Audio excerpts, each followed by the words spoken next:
Hi viewers, welcome to crime branch.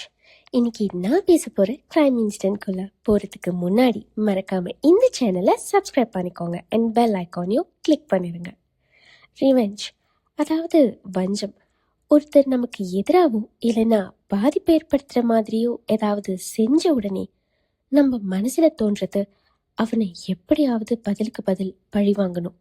நான் கஷ்டப்பட்ட மாதிரி அந்த பர்சனும் கஷ்டப்படணும். அது அந்த நேரத்தில் வர கோவத்தில் நினைக்கிற விஷயமா மட்டும்தான் இருக்கும். அதை தாண்டி அவங்க பண்ண அதே விஷயத்த திரும்பவோ இல்லைன்னா அதை விட மோசமாக ஏதாவது பண்ணணும்னு யோசிக்க மாட்டோம். ஆனால் ஒரு சிலர் இதை ஒரு வஞ்சமாக மனசில் பதிய வச்சு நமக்கு ஒரு கண்ணு போனாலும் எதிராளிக்கு 2 கண்ணுமே போகணும்னு நினைப்பாங்க. இப்போது நம்ம பார்க்க போகிற இந்த கேஸில் கூட ரிவெஞ்சுக்கு ரொம்ப பெரிய பங்கு இருக்குது. நம்ம கிரைம் பிரான்ச்சோட கேஸ் வால் 20ல் பார்க்க போகிற case revenge in the shadows. December 1999, லாகூர், பாகிஸ்தான். அன்னைக்கு ரொம்பவே பரபரப்பாக இருந்த அந்த Jang newspaper office chief எடிட்டரான ஹவர் நாயிம்க்கு ஒரு சந்தேகத்திற்குரிய லெட்டர் வந்தது. காரணம், அந்த லெட்டர் எழுதப்பட்டது அவருக்காக இல்லை, அந்த லாகூரில் இருக்கிற போலீஸ் ஆஃபீஸருக்காக எழுதப்பட்டிருந்தது. ஆனால் அந்த லெட்டர் ஸ்ட்ரெயிட்டாக போலீஸ் ஸ்டேஷனுக்கு அனுப்பாமல் அந்த மீடியா ஆஃபீஸ் அட்ரஸ்க்கு தான் அனுப்பியிருந்தாங்க. இதனால் குழப்பமடைஞ்ச ஹவர் உடனடியாக அந்த லெட்டரை போலீஸ் ஸ்டேஷனுக்கு கொண்டு போகிறாரு. அங்கே போய் நடந்த விஷயங்களை சொல்லி அந்த லெட்டரை ஹேண்ட் ஓவரும் பண்ணுறாரு. அப்போது அந்த லெட்டரை வாங்கின அந்த போலீஸ் ஆஃபீஸர் பிரித்து படிக்கவும் ஆரம்பிக்கிறாரு. அந்த லெட்டரை படிக்க படிக்க அந்த ஆஃபீஸரோட முகம் ஒரு மாதிரி பதட்டமாகுது.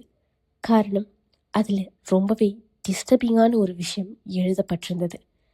அப்படி அதில் எழுதியிருந்தது என்னன்னா, தான் இது வரைக்குமே 6 முதல் 16 வயதிற்கு உட்பட்ட 100 ஆண் குழந்தைகளை கொலை செய்திருப்பதாகவும், லாகூரில் ரோட் சைடில் வாழ்ந்துட்டு இருந்த அம்மா அப்பா இல்லாத பசங்க மற்றும் வீட்டை விட்டு ஓடி வந்த பசங்கன்னு இவங்களை எல்லாம் வீட்டுக்கு கூட்டிட்டு போய் அவங்கள அடித்து துன்புறுத்தி கொலை செய்து அவங்க உடலை ஆசிட்ல கரைச்சி வீட்டுக்கு பக்கத்தில் இருக்கிற ஓடுற ஆறில் ஊற்றிட்டதாகவும் மற்றும் கரைக்கப்படாத உடல் பாகங்களை அதே ஆறில் டிஸ்போஸ் பண்ணதா அந்த அனானிமஸ் பர்சனால் எழுதப்பட்டிருந்தது. மேலும் அந்த கொலைகள் நடந்த வீட்டின் முகவரியும் அந்த லெட்டரில் குறிப்பிடப்பட்டிருந்தது. அதோட மட்டும் இல்லாமல் போலீஸ் அந்த வீட்டுக்கு போனால் இன்னும் நிறைய எவிடன்ஸ் கிடைக்கும் மற்றும் தான் ரவி ரிவர்னு சொல்லப்படுற ஆறில் விழுந்து சாக போகிறதாகவும் எழுதப்பட்டிருந்தது. அந்த லெட்டரை முழுமையாக படித்த போலீஸ் ஆஃபீஸர்ஸ்க்கு அப்போ தெரிஞ்சது ஒன்று தான். இந்த லெட்டரை எழுதினவங்க யாராக இருந்தாலும் அதில் எழுதியிருக்கிற விஷயம் முழுக்க முழுக்க உண்மையாக தான் இருக்கும்னு. நேரத்தை வீண் செய்யாமல் உடனே அந்த அட்ரஸில் இருக்கிற வீட்டுக்கு கிளம்பி போகிறாங்க. அப்படி போகும்போதே அவங்க கவனித்தது, அந்த ஹவுசிங் ஏரியா ரவியாருக்கு பக்கத்தில் தான் இருந்திருக்கு. அதே நேரத்தில் அந்த இடத்துக்கு பக்கமாக ஸ்லம் ஏரியாஸும் இருந்திருக்கு. அந்த வீட்டை ரீச் பண்ணதும் உடனே குற்றவாளியை போலீஸ் தேடுறதுக்காக அந்த வீட்டுக்குள்ளே போகிறாங்க. ஆனால் அந்த வீட்டுக்குள்ளே இருந்த தரை மற்றும் சுவர்களில் இரத்த கரைகள் இருக்கிறத பார்க்குறாங்க. கொலை செய்ய பயன்படுத்தப்பட்ட ஆயுதமாக அங்கே ஒரு செயினும் போலீஸ்க்கு கிடைச்சிது. மேலும் அங்கே இருந்த பிளாஸ்டிக் பேக்ஸ்குள்ள நிறைய ஆண் பசங்களோட ஃபோட்டோஸும் இருந்தது. ஆனால் அங்கே இருந்த ஒவ்வொரு ஃபோட்டோஸ் கூடவே ஒரு நோட்ஸும் இருந்தது. அதில் அந்த ஃபோட்டோவில் இருக்கிற பையனோட பேர், வயது, அங்க அடையாளங்கள் மற்றும் கொலை செய்யப்பட்ட டேட்டும் குறிப்பிடப்பட்டிருந்தது. அந்த வீட்டை இன்னும் ஆழமாக சோதனை செய்த போலீஸ்க்கு 2 ட்ரம் நிறைய ஆசிட்டும் அதுக்குள்ள முழுமையாக கரைக்கப்படாத மனித உடலுமே ஆதாரமாக கிடைச்சிது. அதாவது கொலையாளி போலீஸ் கைகளுக்கு கிடைக்கணுன்றதுக்காகவே இந்த ஆதாரங்களை விட்டுட்டு போயிருக்கான். அந்த கொலையாளி எழுதின லெட்டர் படி ரவி ஆறில் மிகப்பெரிய தேடுதல் வேட்டை போலீஸாரால் நடத்தப்படுது. அந்த ஆறு முழுக்கவே வலைகள் வீசி ஒரு சின்ன இடம் கூட விடாமல் சலிச்சு எடுக்க ஆரம்பித்தாங்க. ஆனா அங்க எந்த ஒரு மனித உடலுமே அவங்களுக்கு கிடைக்கல. தொடர்ந்து இவ்வளவு மோசமா கொலைகள் நடந்த அந்த வீட்டை பத்தி அக்கம் பக்கத்துல விசாரிச்ச போலீஸ்க்கு அங்க இக்பால்ன்ற ஒருத்தர் 4 டீனேஜ் பாய்ஸோட தங்கி இருந்த தகவல் கிடைக்குது. அந்த பசங்களை பத்தின தகவல்களை வச்சு ஒரு வழியா அவங்கள சொஹாவால வச்சு போலீஸ் அரெஸ்ட் பண்றாங்க. அரெஸ்ட் பண்ணப்பட்ட கொஞ்ச நாட்களிலே அந்த 4 பசங்கள்ல ஒரு பையன் இறந்து போறான். போஸ்ட்மார்ட்டம்ல அவனுக்கு எதிராக யூஸ் பண்ணப்பட்ட அதிகமான ஃபோர்ஸ்னால தான் அந்த பையன் இறந்துட்டதா ரிப்போர்ட் தராங்க. ஆனா போலீஸ் அவன் தானாவே தான் ஜன்னல் வழியா கீழே குதிச்சான் அப்படின்னு சொல்லி இந்த விஷயத்தை அதோட விடவும் செய்றாங்க. தொடர்ந்து இக்பால் போலீசாரால் ரொம்பவே தீவிரமா தேடப்படுறான். 30 டிசம்பர் 1999 சரியா ஒரு மாதம் கழித்து போலீஸ்க்கு ஒரு தகவல் கிடைக்குது. டெய்லி ஜாங் நியூஸ் பேப்பர் ஆஃபீஸில் இந்த கேஸ்க்காக தேடப்படுற இக்பால் சரண்டர் ஆயிருக்கான்னு. ஊர் முழுக்க தேடப்பட்ட ஒருத்தன் தானாவே வந்து சிக்கி போலீஸோட நேரத்தை விரயமாக்காம இருந்த சந்தோஷத்துல அங்க போய் அவனை அரெஸ்ட் பண்ணவும் செய்றாங்க. இக்பால் அரெஸ்ட் பண்ணப்படும் போது அவன் கையில 32 பக்கங்கள் நிறைந்த ஒரு ஜேர்னல் இருந்தது. அதுல அவன் இது வரைக்குமே கொலை செய்தவங்களோட போட்டோஸ் ஒட்டப்பட்டு அவங்க கொலை செய்யப்பட்ட முறையை பத்தின ரொம்பவே தெளிவான தகவல்களை எழுதியிருந்தான். விசாரணையில போலீஸ் கேட்ட முதல் கேள்வி, நீ சரண்டர் ஆகணும்னு முடிவு பண்ணிட்ட, இருந்தாலும் நேரா போலீஸ் ஸ்டேஷனுக்கு வராம ஏன் நியூஸ் பேப்பர் ஆஃபீஸ்ல போய் சரண்டர் ஆன அப்படிங்கிற கேள்விய முன்வைக்கிறாங்க. அதற்கு அவன் தந்த பதில், இந்த கேஸ் ரொம்பவே தீவிரமானதா இருக்கிறதால எங்க போலீஸ் தன்னை கொன்றுவாங்களோன்ற உயிர் பயத்துல தான் போலீஸ் ஸ்டேஷனுக்கு வரலன்னு சொல்றான். கொஞ்சம் கூட மனசாட்சி இல்லாத இந்த ஜந்துவிற்கு அவனோட உயிர்னா ரொம்பவே பெருசு. ஆனா இதே மற்றவங்களோடதுன்னா அது அலட்சியம். அவனோட ஜேர்னல்ல கடைசி பக்கத்துல ஒரு விஷயம் அவனால எழுதப்பட்டிருந்தது. என் கணக்கு 100க்கு வந்தாச்சு. அந்த 16 வயசு பையன் பெஷவார்ல இருந்து வந்தான். ரொம்பவே அழகாவும் இருந்தான். கடவுளின் அருளால என் இலக்க நிறைவேற்றிட்டேன். கண்ணீர் என் கன்னங்களில் உருண்டோடுது. நிச்சயமா என்னோட இலக்கும் மெசேஜும் இந்த உலகத்துக்கு கொண்டு போய் சேர்ப்பேன். ஜாவேத் இக்பால் அவன் செஞ்ச இந்த 100 கொலைகளுக்காக எந்த ஒரு வருத்தமும் இல்லை அவமானமும் படல. அதற்கு மாறா நான் நினைச்சத சாதிச்சிட்டேன்ற முக பாவனையோட தான் இருந்தான். யார் இந்த இக்பால்? எதற்காக இந்த 100 கொலைகள்? அவனோட ஜேர்னல்ல குறிப்பிட்டிருந்த அந்த இலக்கு என்ன? போலீஸ் அவனை இன்னும் ஆழமா விசாரிக்க அவங்களால கற்பனை கூட பண்ணி பார்க்க முடியாத ஒரு கான்ஃபெஷனை இக்பால் சொல்ல ஆரம்பிக்கிறான். 1956 லாகூர்ல ஒரு பிஸ்னஸ்மேனுக்கு பிறந்த 8 குழந்தைகள்ல 6வது குழந்தையா பிறந்தவன் தான் இந்த ஜாவேத் இக்பால். வளர வளர ரொம்பவே அக்ரெசிவாகவும் சொல் பேச்சு கேட்காத ஒரு குழந்தையாவுமே இக்பால் வளர ஆரம்பிக்கிறான். அவனுக்கு பொழுதுபோக்க மிருகங்களை துன்புறுத்தி கொல்றதுக்கு ரொம்பவே பிடிக்கும். இப்படி அவனோட ஆட்டிடியூட்ல ப்ராப்ளம் இருந்தாலுமே ஸ்கூலை பொறுத்த வரைக்குமே இக்பால் ஒரு கிளாஸ் டாப்பராக தான் இருந்திருக்கான். 1978 இக்பால் கவர்மெண்ட் இஸ்லாமியா காலேஜில் அவனோட மேற்படிப்பை தொடரவும் ஆரம்பிக்கிறான். அதற்காக தங்கி படிக்க அவனோட அப்பா அவனுக்கு ஒரு விழாவையும் வாங்கி தராரு. நாட்களும் போகுது. காலேஜில் இக்பால் ஸ்டூடெண்டாக இருக்கும்போதே அவனோட அப்பாவின் உதவியால் ஒரு ஸ்டீல் பிஸ்னஸும் ஸ்டார்ட் பண்ணுறான். அவனோட ஃபேக்ட்ரியில் நிறைய சின்ன சின்ன பசங்களை வேலைக்கு வைக்கிறான். 90ஆம் காலகட்டத்தில் குழந்தை தொழிலாளிகளை வேலைக்கு வைக்கிறது பாகிஸ்தானில் ரொம்பவே சாதாரணமான ஒரு விஷயமா இருந்ததால இதை யாருமே ஒரு பெரிய விஷயமா எடுத்துக்கல. ஆனால் இக்பாலோட அண்ணனுக்கு அவன் மேல ஒரு சின்ன சந்தேகம் வருது. அதாவது இக்பால் பாலியல் ரீதியா பெண்களை விட சிறு வயது ஆண்கள் மேல ஈர்ப்பு உள்ளவன்ற சந்தேகம் தான் அது.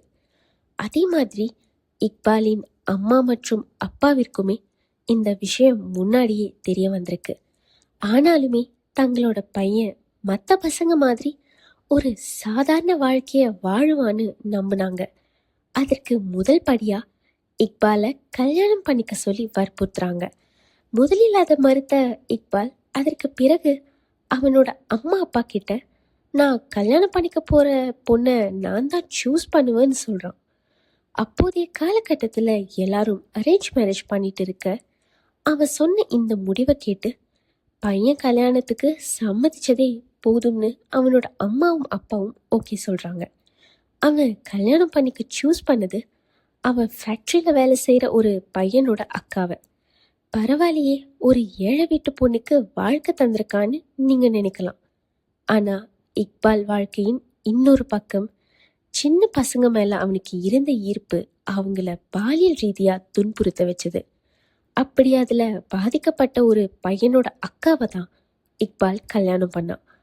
இக்பாலின் கொடுமையை தாங்க முடியாத அந்த சின்ன பசங்க அவங்களோட வீட்டில் இதை பற்றி சொல்லவும் செய்கிறாங்க. இக்பால் மேலே பாதிக்கப்பட்ட பசங்களோட குடும்பத்தை சேர்ந்தவங்க போலீஸ் கம்ப்ளைண்டும் பண்ணுறாங்க. ஆனால் அவனுக்கு எதிராக எந்த கேஸும் ஃபைல் பண்ணப்படலை. இதற்கு காரணம் இக்பாலின் அப்பா அவரோட பண அதிகாரத்தின் மூலம் இக்பாலை இப்படி ஒரு கேஸில் சிக்காத மாதிரி பார்த்துக்கிறாருன்னு எல்லாருக்குமே சந்தேகமாக தான் இருந்தது. பல நாள் திருடன் ஒரு நாள் அகப்படுவான்னு சொல்கிற மாதிரி அவன் 1991 2 பசங்களை பாலியல் ரீதியாக துன்புறுத்தினதா போலீஸாரால் அரெஸ்ட் பண்ணப்படுறான். அப்போதான் இக்பாலின் அம்மா அப்பாவிற்கு அவனோட வக்ர புத்தி முழுமையாக தெரிய வந்தது.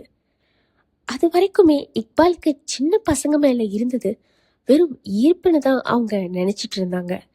இதில் கொடுமை என்னன்னா, அப்படி அரெஸ்ட் பண்ணப்பட்ட அந்த நேரத்தில் இக்பால் அவன் மனைவி மற்றும் பெண் குழந்தையோடும் தான் வாழ்ந்துட்டு இருந்தான். இப்படி ஒரு கேஸில் இக்பால் அரெஸ்ட் பண்ணப்பட்டதால அவங்க குடும்பத்திற்கு ரொம்பவே அவமானமாச்சுன்னு சொல்லி அவனோடு இருந்த உறவை முறிச்சுக்கிறாங்க. அவனோட மனைவியும் அவன் கூட வாழ பிடிக்காம விட்டுட்டு போறாங்க. 1993 இக்பாலின் அப்பா இறந்து போறாரு. அந்த நேரத்துல அவன்கிட்ட இருந்த சொத்துக்களோட மதிப்பு 3 மில்லியன் ரூபாய். அந்த பணத்தை வச்சு ஒரு பெரிய மேன்ஷன் மற்றும் நிறைய கார்களை வாங்குறான்.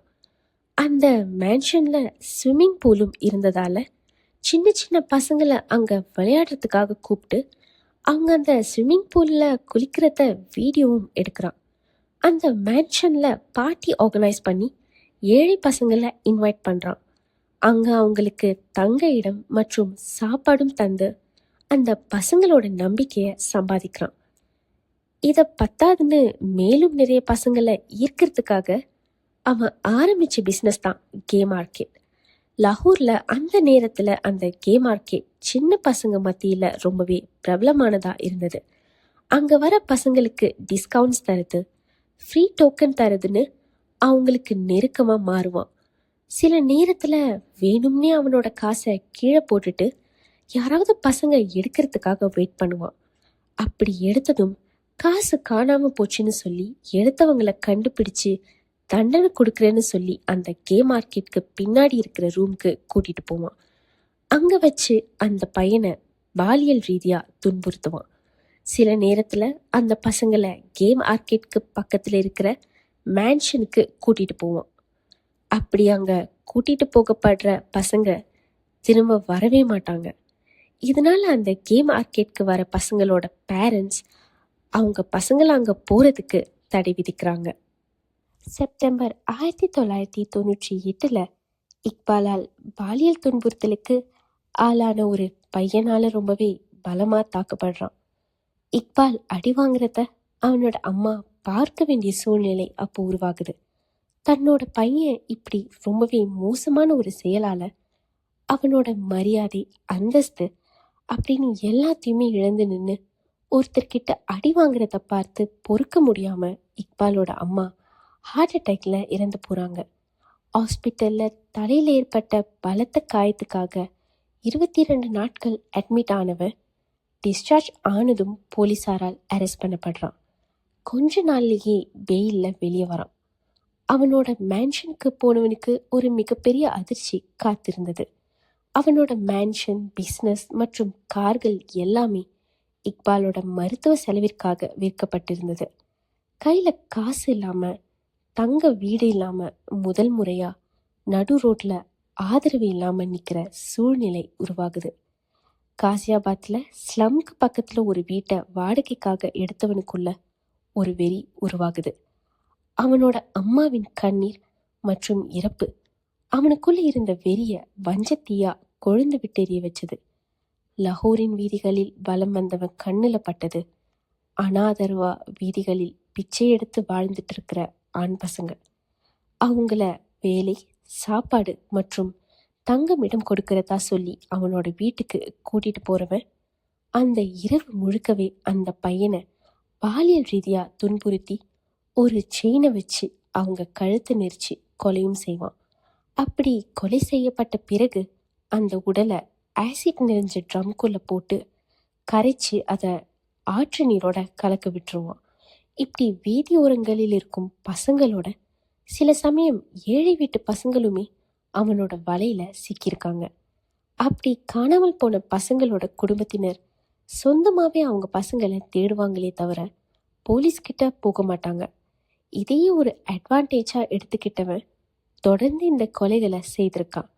இக்பாலின் கணக்குப்படி 100 பசங்களை கொன்னு அந்த பசங்களோட அம்மாக்களை அவனோட அம்மா வேதனைப்பட்டு அழுத மாதிரியே அழ வைக்கணும்ன்றது தான். அதே மாதிரி நினைச்சபடி 100 கொலைகளை செஞ்ச திருப்தியில தான் அவன் அந்த அனோனிமஸ் லெட்டரை அனுப்பியிருக்கான். அதற்கு பிறகு சூசைட் பண்ணிக்கிட்டா போலீஸால அவனுக்கு தண்டனை கொடுக்க முடியாதுன்னு நினைச்சுதான் இந்த பிளானை எக்ஸிக்யூட் பண்ணியிருக்கான். ஆனா கடைசி நேரத்துல சூசைட் பண்ணிக்க அவனுக்கு தைரியம் வரல. போலீஸ் ஆரம்பத்துல அரெஸ்ட் பண்ண அந்த 4 பேருமே இக்பாலுக்கு கொலை செய்யறதுக்காக பசங்களை பொய் சொல்லி கூட்டிட்டு வர்றதுக்கும் அவங்களோட இறந்த உடலை டிஸ்போஸ் பண்றதுக்குமே உதவி செய்திருக்கானுங்க. இத கோர்ட்ல மேஜிஸ்ட்ரேட் முன்னாடி பின்னாடி வாக்குமூலமாகவும் பதிவு செய்திருக்காங்க. மைனர் பசங்களை கொலை செய்த வழக்கிற்காக இக்பால் கோர்ட்ல ப்ரொடியூஸ் பண்ணப்படுறான். ஜட்ஜ் கிட்ட பல கட்டுக்கதைகளை சொல்லி மக்களோட அனுதாபத்தோட தப்பிக்க முயற்சி பண்ணவனுக்கு எதிராக போலீஸ் ஆஃபீஸர்ஸ் கட்டுக்கட்டா ஆதாரங்களை சமர்ப்பிச்சாங்க. முக்கிய ஆதாரமா கருதப்பட்டது அவனோட 32 பக்கங்கள் அடங்கிய ஜேர்னல். அதுல இருந்தது அவனோட கையெழுத்து தான்னு நிரூபிக்கப்பட்டது. அதுல இருந்த கொலை செய்யப்பட்ட டீட்டெயில்ஸ் அவனுக்கு எதிரான ஒரு ஸ்ட்ராங் எவிடன்ஸா ஆனது. 15 மார்ச் 2000 இக்பாலின் கட்டுக்கதைகளையும் மீறி அவனுக்கு எதிராக இருந்த ஸ்ட்ராங் எவிடன்ஸ் மூலம் அவனோட குற்றம் கோர்ட்ல நிரூபிக்கப்படுது. இக்பாலின் இந்த கொடூரமான மனித வேட்டையை கேட்டு கொதிச்சு போன ஜட்ஜ் அவனுக்காக ஒரு பிரத்யேக தீர்ப்பை வழங்கினாரு. கொலை செய்யப்பட்ட அந்த 100 பசங்களின் அம்மா அப்பா முன்னாடி இக்பாலின் கழுத்து நெரிக்கப்பட்டு கொல்லப்படணும். அதற்கு பிறகு அவனோட உடல் 100 துண்டுகளா வெட்டி ஆசிட்ல கலக்கணும். அந்த 100 பசங்களும் எப்படி கொல்லப்பட்டாங்களோ அதே மாதிரி அவனோட இறுதி முடிவும் இருக்கணும்ன்றதுல அவரு ரொம்பவே உறுதியா இருந்தாரு. ஆனா துரதிர்ஷ்டவசமா பாகிஸ்தானின் இன்டீரியர் மினிஸ்டர் மற்றும் ஹியூமன் ரைட்ஸ் கமிஷனும் இந்த மாதிரியான தண்டனைகளுக்கு சட்டத்துல இடமோ இல்ல அதற்கான அனுமதியோ கிடையாதுன்னு சொல்லி மறுப்பு தெரிவிக்கிறாங்க. இக்பாலுக்கு மரண தண்டனை விதிக்கப்படுது. இந்த கொலைகளுக்கு உடந்தையா இருந்த அந்த 3 பசங்களுக்குமே தண்டனை வழங்கப்பட்டது. சஜித் அஹ்மத் இக்பால் செய்த கொலைகளில் 98 கொலையில் அவனோட பங்கு இருக்குதுன்னு உறுதி செய்யப்பட்டு 686 வருடம் சிறை மற்றும் மரண தண்டனை விதிக்கப்பட்டது. மஹமத் நதீம் மொத்தம் 13 கொலைகளில் அவனோட பங்கு இருப்பதா உறுதி செய்யப்பட்டு 182 ஆண்டுகள் சிறை தண்டனை வழங்கப்பட்டது. மஹமத் சபீருக்கு 63 வருடங்கள் சிறை தண்டனை வழங்கப்பட்டது. இதுல அதிர்ச்சியான விஷயம் என்னன்னா இந்த 3 பேருக்குமே அப்போ வயது வரும் 17, 15 மற்றும் 13 மட்டும்தான். இந்த சின்ன வயசுலேயே இவ்வளவு கொடூரமான விஷயத்த இவங்க 3 பேருமே துணையா நின்று செய்திருக்காங்க. 8 அக்டோபர் 2001 லாக்அப்ல இக்பால் மற்றும் சஜித் அஹ்மத்தும் பெட்ஷீட்ல தூக்கு போட்டு இறந்த நிலையில போலீசாரால் கண்டுபிடிக்கப்படுறாங்க. ஆட்டோப்சில இறப்பதற்கு முன்னாடி அந்த 2 பேருமே பலமா தாக்கப்பட்டிருக்காங்கன்னு உறுதி செய்யப்படுது. ஆட்டோப்சிக்கு பிறகு இக்பாலின் உடலை அவனோட குடும்பத்தினர் யாருமே கிளைம் பண்ணல. இந்த கேஸ் முழுக்க முழுக்க ரிவெஞ்ச்காக கொலைகளை பண்ணியிருந்தாலுமே அதுல எந்த விதமான நியாயமும் இல்லை. காரணம், இக்பால் அவன் செஞ்ச குற்றத்திற்காக தான் தண்டிக்கப்பட்டான். அதை தவிர வேற யாருமே அவன் மேல வீண் பழிய சுமத்தி அங்க குற்றவாளியா ஆக்கல. அவனோட அம்மா அழுததுக்கும் இறந்து போனதுக்கும் முழு காரணமும் அவன் மட்டும்தான். இத அவன் தெளிவா புரிஞ்சுக்காதனால தான் அந்த அப்பாவியான 100 பசங்களோட உயிருமே அநியாயமா பறி போனதுக்கு காரணம். நிஜமாவே ஒருத்தரை பழி தீர்க்கணும்னு நினைச்சா நம்ம பண்ண வேண்டியது லைஃப்ல அவங்கள விட பெட்டரா எதையாவது அச்சீவ் பண்ணி வாழ்ந்து காட்டுறது தானே தவிர இந்த மாதிரியான முட்டாள்தனத்தை பண்ணவே கூடாது. ஒரு முடிவை எடுக்கிறதுக்கு முன்னாடி யோசிக்காம போனா இந்த மாதிரி இன்னொரு இக்பாலா நீங்க உருவாக பல வாய்ப்புகள் இருக்கு. இதனால பதிலுக்கு கிடைக்க போறது அவமானமும் நிம்மதி இல்லாத வாழ்க்கையும் மட்டும்தான். ஸோ வியூவர்ஸ், இன்னைக்கு வீடியோ எப்படி இருந்துச்சுன்னு மறக்காம கமெண்ட் பண்ணுங்க. நெக்ஸ்ட் வீடியோவில் மீட் பண்ணலாம். டில் தென், குட் பை.